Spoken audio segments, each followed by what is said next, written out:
أعوذ بالله من الشيطان الرجيم بسم الله الرحمن الرحيم وصلى الله وسلم وبارك على سيدنا محمد وعلى آله وأصحابه أجمعين. Nous sommes à Surat al-Baqarah, toujours au verset numéro 4, où Allah subhanahu wa ta'ala nous continue à nous détailler les caractéristiques des gens qui tirent profit du Coran et qui arriveront à se repérer correctement avec le Coran. Avec la première caractéristique qui était yu'minuna bil ghaib, ils croient en l'invisible, yuqimuna as-salah, ils établissent la connexion, mimma razaqnahum yunfiqun, de ce que nous leur avons octroyé, ils dépensent. Walladhina yu'minuna bima unzila ilayka wa ma unzila min qablik, et ceux qui croient en ce qui t'a été révélé et ce qui a été révélé avant toi. On arrive à la dernière caractéristique. Wa bil akhirati hum yuqinun. Cette caractéristique nous connecte directement à la fin en fait. Le début c'est quoi? Le début c'est que nous sommes sur terre. Le début c'est que nous avons un boulot à faire. Le début c'est que nous sommes ici de passage. L'idée c'est que j'arrive moi dans ce monde, je n'y suis pas éternellement. Il y a un temps de passage durant lequel je dois me comporter d'une certaine manière. Je dois concrétiser et matérialiser certaines caractéristiques. Lors de mon passage dans ce monde-là, je dois croire en l'invisible. Je dois établir la connexion. Je dois dépenser de ce que Allah Ta'ala m'a octroyé. Je dois considérer ce chemin-là. Je dois considérer ce livre-là, ce prophète-là, cette législation-là comme étant la continuité de ce qui a été précédé. Donc c'est une construction qui a démarré dès le premier jour. Depuis Adam alayhi salam, et la construction de la ilaha illallah et de la communauté humaine sur terre n'a pas cessé depuis Adam alayhi salam jusqu'à maintenant. Wa bil akhirati hum yuqinun. Et vis-à-vis de l'akhira, vis-à-vis de la vie dernière, ils n'ont aucun doute. Vis-à-vis de l'akhira, il témoigne une certitude infaillible. L'akhira, elle renvoie à quoi? Elle renvoie à tout. Elle renvoie au jugement. Elle renvoie à l'éternité. Elle renvoie au résultat de ce jugement. Soit le paradis éternellement, soit l'enfer éternellement. Elle renvoie à la rencontre d'Allah. Elle renvoie à l'observation de tout ce en quoi j'ai cru en étant de l'invisible. Là, ça y est, c'est fini. C'est plus de l'invisible. Les anges vont être visibles. Allah va être visible pour les croyants au paradis. Le paradis sera visible, mais même les gens du paradis auront un visuel sur l'enfer. Ala l'ara'iki yanzurun, comme il dit Allah subhanahu wa ta'ala dans un verset, dans Surat al-Mutaffifin. Les croyants seront assis sur, comme des canapés. Allah Ta'ala leur ouvrira une fenêtre pour qu'ils voient les gens de l'enfer souffrir et ils vont leur dire, souvenez-vous, dans ce bas monde, vous étiez en train de rire sur nous, qui c'est qui doit rire aujourd'hui? Donc tout va être visible, Allah visible, le paradis visible, l'enfer visible, le Nabi sallallahu alayhi wa sallam visible, Moussa alayhi salam visible. Qu'est-ce qu'on a dit? On croit en lui alayhi salam et on croit en ceux qui l'ont précédé. Et ceux qui l'ont précédé, ils font partie de l'invisible pour moi. Nous, on n'a pas rencontré Moussa alayhi salam, on n'a pas rencontré Lot alayhi salam, on n'a pas rencontré Ibrahim alayhi salam. Le jour-là, l'akhira, plus rien n'est invisible. Les prophètes deviennent visibles, Abu Bakr devient visible, Omar devient visible, le paradis, l'enfer, les anges, Sirat, le pont, le bassin du prophète sallam, tout devient visible.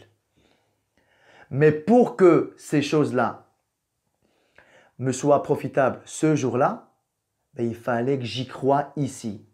Parce que le jour-là, tout va devenir visible. Hein. Même pour le non-croyant. Même pour le plus grand des tyrans. Même pour le plus grand des ennemis d'Allah. Tout va devenir visible. La mort déjà. À la mort, les choses vont devenir visibles. Le paradis, l'enfer, les anges. Ça veut dire, là, il nous demande de croire en des choses qui, aujourd'hui, ont le statut de choses invisibles. On y a cru. Et on s'y est conformé. Parce qu'on y a cru, c'est pas juste on y a cru, hein. On y a cru et ça s'est concrétisé par des choses. Ça s'est concrétisé par une législation. Ça s'est concrétisé par une sharia.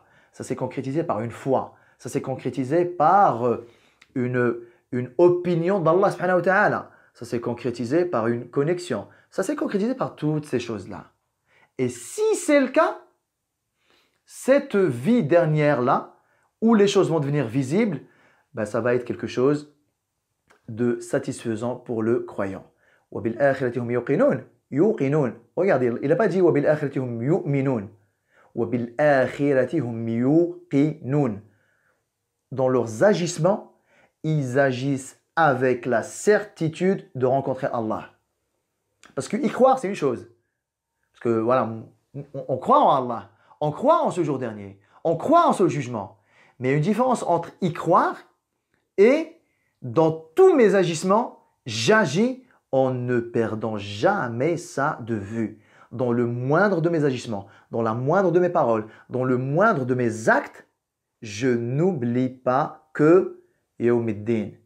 Je n'oublie pas que je vais retourner à ce jour-là. Je n'oublie pas que ça va être ou ça ou ça. Je n'oublie pas. J'ai cette conviction ferme sur laquelle il n'y a aucun doute. Et c'est cette croyance-là, et c'est cet attachement-là, c'est cette connexion-là avec la vie dernière. Vous savez quoi? C'est ça qui différencie les gens. Parce que dans ce bas monde, beaucoup de personnes, et c'est un petit peu la réflexion, la méditation que je me fais à l'écoute de cette partie-là, c'est ce qui distingue les croyants des non-croyants. Vous savez pourquoi? Parce que dans la vie de ce bas monde, hein, dans la vie de tous les jours, de l'extérieur, quand on regarde la vie d'un croyant ou d'un non-croyant, de l'extérieur, il n'y a pas forcément et toujours des choses qui nous différencient. On peut faire exactement la même chose. Et de l'extérieur, rien ne nous différencie. Que l'on soit croyant ou pas, on se lève le matin, on doit aller travailler, on doit gagner sa vie, on doit faire ses courses, on doit cuisiner, on doit manger, on doit se reposer, on doit se reproduire, on doit prendre du plaisir, on doit... voilà, toutes ces choses-là qui ne font aucune distinction que l'on soit croyant, que l'on soit non-croyant. Où est-ce qu'elle a la différence? On se lève tous, hein? On se lève tous, on doit taper dedans, on doit travailler pour gagner sa vie, pour manger, hein? On tombe tous malades. On doit tous se soigner. C'est les mêmes maladies qui nous touchent, hein? J'ai la grippe, il a la grippe, nous avons la grippe, ils ont la grippe. Tout le monde. Je dois me soigner, ils doivent se soigner. J'ai de la fièvre, ils ont de la fièvre. Qu'est-ce qui me différencie, moi, le croyant, du non-croyant? Tout ce qui nous arrive, tout ce que nous le faisons dans l'espoir d'être récompensés le jour dernier. Tout ce que nous faisons, tout ce que nous endurons, nous l'endurons dans l'espoir d'être récompensés par Allah subhanahu wa ta'ala. Tout ce que nous disons, tout ce que nous faisons, nous le disons en espérant la face d'Allah subhanahu wa ta'ala. Grosse différence. On peut, dans l'apparence, faire exactement les mêmes choses. On se marie tous, mais on ne se marie pas tous avec les mêmes finalités.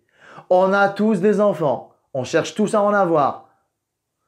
On ne cherche pas à en avoir pour les mêmes raisons. On travaille tous, pas pour les mêmes raisons. On tombe malade, mais nous ne concevons pas la maladie de la même manière. Nous mourrons, mais nous ne concevons pas la mort de la même manière. Ce qui nous différencie, c'est est-ce que notre vie de ce bas monde, nous la connectons à la vie dernière ou pas? Si je la connecte à la vie dernière, ok, je fais partie des croyants. Et je fais partie de ceux qui font partie de cette équipe-là. Mais si ma vie de ce bas monde, on va dire ma parole, mes actes, mes faits, mes gestes, mon mariage, mon travail, mes études, mes voyages, ma maladie, mon repos, si tout ça, je le vis sans aucune connexion avec la vie dernière, rien ne me distingue du non-croyant. Parce que le non-croyant, il fait exactement la même chose. Allah Ta'ala a fait allusion à ça. Même Allah Ta'ala, il le dit clairement et directement. Il dit dans une surah, dans surah Nisa, « In takunu ta'lamoun, fa innahum ya'lamouna kama ta'lamoun, wa tarjouna min Allahi ma la yarjoun. » Allah Ta'ala, il commente la situation de guerre. La situation de guerre, c'est quand même une situation flippante, qu'il y ait une armée de croyants, une armée de non-croyants, je suis désolé. La mort attend les deux. La mort menace les deux. Et humain, parce qu'on est humain avant d'être des croyants. en tant qu'humain, ben, j'ai peur de la mort. Et Allah Ta'ala, il décrit ça, il décrive ça. Il dit, In takunu ta'lamun. Si le fait de partir à la guerre, ça vous fait mal, ça vous éprouve, ça, voilà, ça vous touche, ça vous fait vraiment mal. Sachez que, sachez que vos ennemis, ils endurent la douleur comme vous l'endurez. Et eux aussi, ils ont la trouille. Et eux aussi, ça les fait souffrir. Et eux aussi, ils ont mal. Comme vous. Dans cette première partie, ben vous êtes pareil. Parce que vous êtes des humains. Il n'est pas question, là, maintenant, là, tu sais, dans la guerre, ben, tu te bats, tu sais te battre ou tu sais pas te battre. T'es un fin stratège de la guerre ou pas? Musulman ou pas, ça sert strictement à rien. Ça fait partie de la vie de ce bas monde. Et vous êtes tous égaux avec. Envers ça. Elle est où la différence? وَتَرْجُونَ مِنَ اللَّهِ مَا لَا يَرْجُونَ. La seule différence, vous savez, c'est quoi? Ce n'est pas que la guerre, elle va vous avantager vous plus que eux, juste parce que vous êtes des croyants. Non, non, non, non. Ce qui vous avantage, vous les croyants, sur les non-croyants, c'est que تَرْجُونَ مِنَ اللَّهِ مَا لَا يَرْجُونَ. Vous espérez auprès d'Allah subhanahu wa ta'ala ce qu'il n'espère pas. Parce que vous êtes en train de vous battre, vous êtes en train de combattre pour Allah, pour la ilaha illallah, pour que la parole d'Allah ta'ala soit la plus haute. Eux, ils ne sont pas là pour combattre pour les mêmes raisons. Eux, ils sont en train de combattre pour leurs égos. Ils sont en train de combattre pour leur notoriété. Ils sont en train de combattre pour l'argent. Ils sont en train de combattre juste pour l'appartenance tribale. Ils sont en train de combattre juste pour la vengeance. La vengeance, parce que là, ça parle de la bataille de Uhud. Du coup, vous ne combattez pas pour les mêmes choses. Ben, du coup, vous n'êtes pas pareil. Parce que vous, votre combat, il est lié à la vie dernière. Eux, leur combat, il est lié à ce bas monde. Nous sommes tous dans ce bas monde, mais nous n'agissons pas pour le même monde. Le croyant, tout en étant dans ce bas monde, tout en accomplissant les causes de ce bas monde, il vise l'autre monde. Le non-croyant, comme le croyant, il vit dans ce monde, il accomplit exactement les mêmes causes de ce monde que le croyant. La différence, c'est que lui ne vise pas la vie dernière. Lui, par ce monde, il vise ce monde. Énorme différence qui fait de moi un croyant. Ça veut dire, je n'ai pas le même rapport aux choses que tout le monde. Quand la maladie elle arrive, je ne la conçois pas comme le non-croyant. Je la conçois comme purificatrice. Je la conçois comme étant une rahma d'Allah subhanahu wa ta'ala. Lorsque dans notre famille, on est touché, on est frappé par l'épreuve de la mort, je ne la conçois pas comme un drame duquel je ne vais pas me relever. Je la conçois comme une rahma. Ça permet de nous rappeler la mort. Ça permet de me connecter à la vie dernière. Ça permet aux gens d'arriver chez Allah subhanahu wa ta'ala, celui en qui on a toujours cru. Et on n'a pas la même conception du monde. Quand tu es croyant et quand tu es connecté à la vie dernière, il y a tout qui se relativise pour toi. En ce moment, ça ne se passe pas très bien. En ce moment, je n'ai pas une thune. En ce moment, j'ai été viré du taf. Ben toi, le croyant qui est connecté à la vie dernière, tu n'as pas la même conception. Tu as la conception du Razzaq, tu as la conception de c'est une phase, Allah Ta'ala a décrété ça pour moi, il doit y avoir une sagesse, alhamdoulilah, confiant, pas de souci. Rien que cette caractéristique-là, de tout ramener à la vie dernière, ça apaise.